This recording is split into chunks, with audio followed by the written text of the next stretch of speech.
사랑하는 설교 성도님들 반갑습니다. 오늘은 10월 8일 금요일입니다. 오늘도 하나님의 말씀과 함께 동행하며 그 말씀에 순종하며 나아가는 귀한 하루가 되기를 간절히 소망합니다. 기도하겠습니다. 하나님 아버지 감사합니다. 우리를 사랑하여 주시고 오늘도 하나님의 말씀 앞에 세워주심에 너무나도 감사를 드립니다. 세상의 소리에 귀 기울이며 삶을 살아가는 것이 아니라 세상 속의 삶을 살아가지만 하나님의 말씀에 귀 기울이며 그 말씀에 순종하며 삶을 살아가는 우리 모두의 삶이 되어질 수 있도록 하나님 은혜를 더하여 주시옵소서. 감사를 드립니다. 예수님의 이름으로 기도드리옵나이다. 아멘. 오늘 볼 하나님의 말씀은 욥기서 4장 12절에서 21절까지의 말씀입니다. 함께 말씀 보도록 하겠습니다.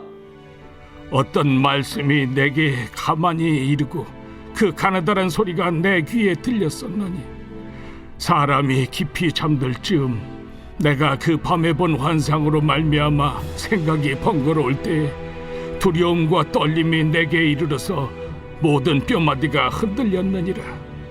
그때 영이 내 앞으로 지나매 내 몸의 털이 쭈뼛하였느니라. 그 영이 서 있는데 나는 그 형상을 알아보지는 못하여도 오직 한 형상이 내 눈앞에 있었느니라.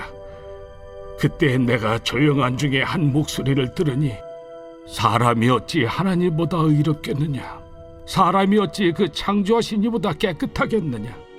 하나님은 그의 종이라도 그대로 믿지 아니하시며 그의 천사라도 미련하다 하시나니 하물며 흙집에 살며 티끌로 털을 삼고 하루살이 앞에서라도 무너질 자이겠느냐. 아침과 저녁 사이에 부스러져 가루가 되며 영원히 사라지되 기억하는 자가 없으리라. 장막줄이 그들에게서 뽑히지 아니하겠느냐. 그들은 지혜가 없이 죽느니라. 오늘 본문 엘리바스는 지금 욥과 함께 있어주면서 자신이 경험했던 신비한 일에 대해서 말하기 시작합니다. 그가 이 이야기를 들려준 이유는 악인들은 벌을 받고 의인들은 형통하게 된다는 인과응보의 법칙을 믿었기 때문에 자신의 생각이 틀림없음을 강조하기 위하여 지금 하나님의 권위를 사용하고 있는 것이지요. 확증 편향이라는 말이 있습니다. 이는 자신의 생각이 사실임을 확인시켜주는 어떠한 정보들을 찾고 그리고 자신의 생각에 반하는 정보는 아예 무시하는 경향을 나타내는 단어이지요. 쉽게 이야기하면 자기가 보고 싶은 것만 보고 믿고 싶은 것만 믿는 것입니다. 지금 엘리바스는 그런 의도를 가지고 대화의 전개를 끌고 가고 있는 것이지요. 엘리바스는 자신의 꿈 이야기를 시작합니다. 엘리바스가 꿈 이야기를 시작한 것은 자신의 주장에 신적 권위가 있음을 알리기 위해서였습니다. 즉 자신의 주장은 한낱 개인적 견해가 아니라 꿈속에서 본 영적 존재가 전해준 신빙성 있는 이야기라고 하는 것입니다. 성경 속에서 꿈과 환상은 종종 하나님의 계시가 전달되는 통로로 사용되어져 왔습니다. 그런데 그 꿈과 환상이 항상 바르게 해석되고 또한 적용되어지는가에 대해서는 다른 문제이다라고 하는 것이죠. 꿈과 환상이 가져다주는 난해함이 바로 여기에 있는 것입니다. 여러분 요셉의 이야기를 알고 있을 것입니다. 애굽의 바로가 꿈을 꾸었습니다. 그러나 그 꿈을 바르게 해석하지를 못했지요. 그 꿈을 바르게 해석한 사람은 바로 요셉이었습니다. 다니엘 당시에도 왕들이 꿈과 환상을 보았지만 다니엘만이 그것을 해석할 수가 있었습니다. 그러므로 성도는 꿈과 환상을 사모할 것이 아니라 맹신할 것이 아니라 하나님의 뜻을 구하고 또한 순종하여 사는 삶이 먼저다라고 하는 것입니다. 그리고 또한 그 꿈과 환상이라고 하는 것은 결국 최종적으로는 하나님 앞에 영광이 되어야 한다라고 하는 것이죠. 그런데 사람들은 이 사실을 인정하지 않으려고 합니다. 자신의 유익을 위해서 꿈과 환상을 갈망하는 경우가 너무나도 많다라고 하는 것이고 그것을 다른 사람들에게 잘못되게 사용한다라는 것이 문제가 되는 것입니다. 그러나 우리 하나님께서는 예수 그리스도 안에서 우리에게 모든 답을 주셨고, 또한 우리도 힘들고 어려운 상황에서도 세상 가운데에서 어떠한 것을 얻으려고 하는 것이 아니라 오직 하나님의 뜻을 구하며 그 뜻 안에서 우리가 순종하며 삶을 살아가는 자세가 필요하다라고 하는 것입니다. 엘리바스는 어떤 소리를 들었다라고 지금 본문에서는 이야기하고 있습니다. 그는 영적 존재의 등장으로 인해 크게 두려워했습니다. 그러나 그 영이 정확히 무엇인지에 관해서는 언급하고 있지를 못하고 있다라는 것이죠. 그러나 그럼에도 그는 그때 들었던 목소리가 하나님의 계시라고 확신하고 있습니다. 그 목소리는 엘리바스가 평소에 생각했던 인과응보의 법칙이 옳은 것임을 다시 한번 확인시켜 주는 것입니다.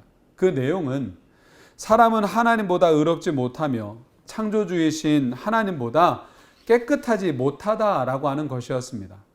엘리바스가 받았다라는 이 계시는 성경의 진리를 담고 있는 것처럼 보입니다. 그러나 엘리바스는 욥이 당한 고통이 욥 자신이 지은 죄악의 결과임을 말하고 싶었을 뿐입니다. 그게 다이지요.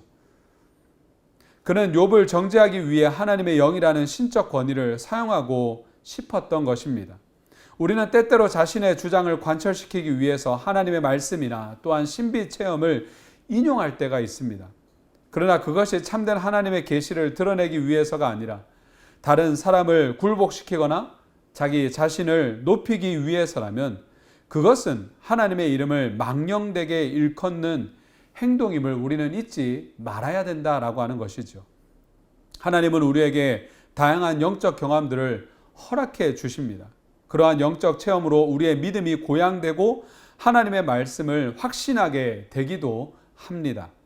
그러나 우리에게 유익한 영적 체험이라 할지라도 그것이 다른 사람에게 전달되는 과정에서 상대방을 정죄하는 무기가 되지 않도록, 또한 상대방을 좌절하거나 또한 영적으로 침체시키지 않도록 우리는 철저하게 경계해야 된다라고 하는 것입니다.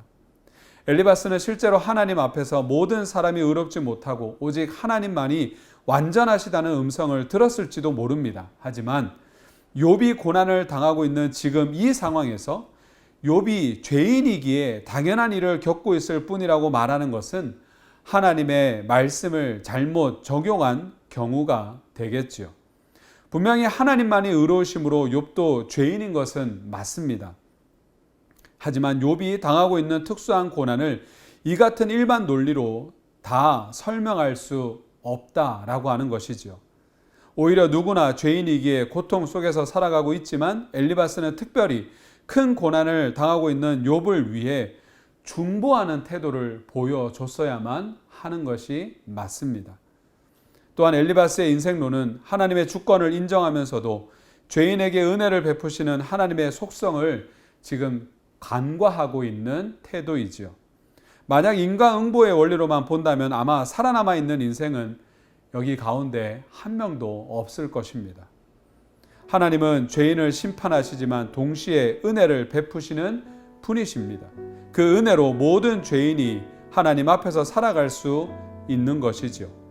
죄를 짓지 않아 고통을 당하지 않는 것이 아니라 하나님의 은혜를 베푸시기에 저와 여러분들은 고통을 당하지 않고 우리는 은혜로 삶을 살아갈 수가 있는 것입니다. 그러므로 하나님의 일하심을 함부로 판단해서는 안 된다라고 하는 것이고, 하나님을 단순히 그냥 인과응보의 법칙 안에 가둬서 생각해서는 안 되는 것입니다. 그러므로 우리는 다른 사람을 정죄하는 언행은 반드시 경계해야 될 것이고, 우리는 잘못을 분석하기보다는 하나님의 은혜를 오늘도 구해야 될 것이고, 그 아픔을 헤아리고 같이 아파하고 기도하는 우리의 삶의 모습이 되어야 할 것입니다. 오늘도 우리의 이웃들을 돌아보며 또한 아픔 가운데 있는 고난 가운데 있는 그들을 위하여 기도하는 우리의 삶의 모습이 되기를 간절히 소망합니다. 기도하겠습니다. 하나님 아버지 감사합니다. 우리를 사랑하여 주시고 하나님, 우리가 하나님의 그 사랑을 받은 자로서 우리가 다른 고난과 고통을 당하고 있는 다른 사람들에게 하나님의 은혜와 사랑을 전하는 자들이 되게 하여 주시고, 하나님 정말 우리가 그 받은 사랑을 우리가 다른 사람들에게 충분히 전달할 수 있는, 영향을 끼칠 수 있는 우리의 삶이 되게 하여 주시옵소서.